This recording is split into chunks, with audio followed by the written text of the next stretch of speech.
Good morning. I'm so glad to be doing this on a more regular basis now that we have the site up and everything is kind of cooking. We're going to try to do our first giveaway.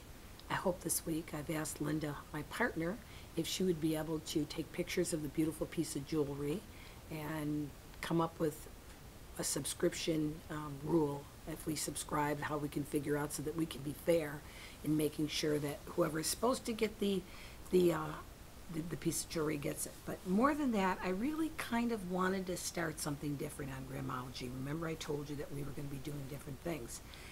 And what I wanted it to be is fireside chats. Not yet, I hate to use that name because I feel like the president. I should be so lucky. I've been told I can't be the president because I'm too damn honest.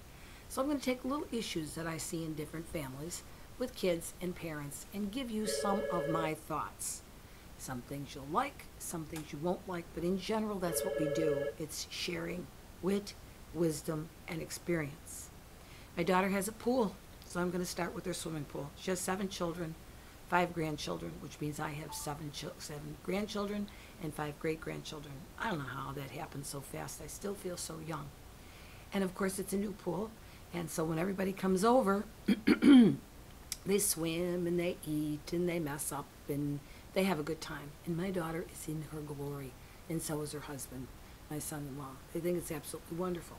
The first thing out of my mouth was rules, obligations, and commitments. And you've heard me say that all the time.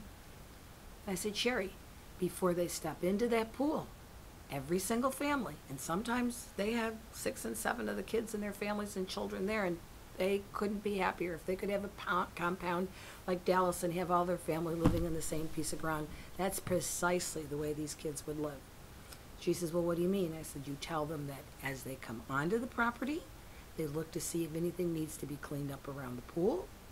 They should, in fact, bring their own towels, take their own towels home, hang up any clothing. They have a little clothesline where they can hang up their clothes. Every piece of furniture should be secured and put away in the event that there is, just set aside. Every piece of garbage, every garbage can, so that with the benefit of swimming there at their home and enjoying each other's company immensely. And the biggest thing I think is a negative about the pools, they're so far away, I can't get there to be there. Of course, I'm such a nudge and a nag. I don't know if they'd want me. I don't care. That's my job. My job is to tell you that as a parent, if you don't teach them that as each family leaves, and if they leave at different times, their job is to make sure they've done their part so that when the last one out of that pool is gone, there is nothing for my daughter or her husband to do but turn out the lights. And if you teach your children that with the simplest of things, and we're talking about young adults, they're 29, they're 27, however old they are, they're 23, William's 14, Noah's 6 years old. Every one of her 7 children has a commitment to what they'll do when they swim and enjoy that property. Every one of them has an obligation to what they should do before they leave. My mom taught us this. Now, her delivery was, look you, and she had 4-letter words, get your butts down there. Didn't say butt. Clean up. In fact, clean up while you're enjoying yourself. I thought it was a little too stringent. But now as I look at today's kids, I wonder, do they recognize that they have a lot of benefits today that we didn't have, which is fine, it's wonderful. But you have to be willing to do your part. Nothing is free in life, even an inheritance, even a lottery. You can win it and lose it. You can inherit it and spend it. So remember, everything that we do in this world comes with rules, regulations, commitments, obligations, whatever you want to call it. They're loving the pool. And when they came over the other day, the first words out of my mouth, my daughter must cringe while we're on the phone.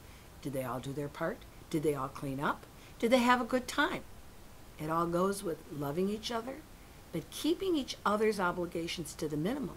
And when you act like a team, and everybody takes their own towels home, everybody picks up and makes sure the furniture is secure. If you should smoke a cigar, you clean the ashtray.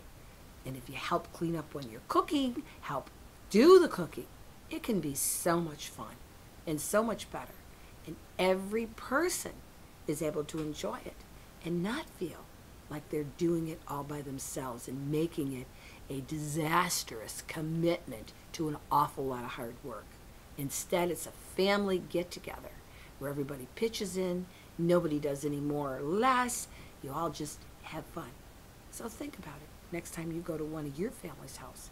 What have you done to make the experience better, easier, lighter, and more fun because you all acted like a team? Love you guys. Bye.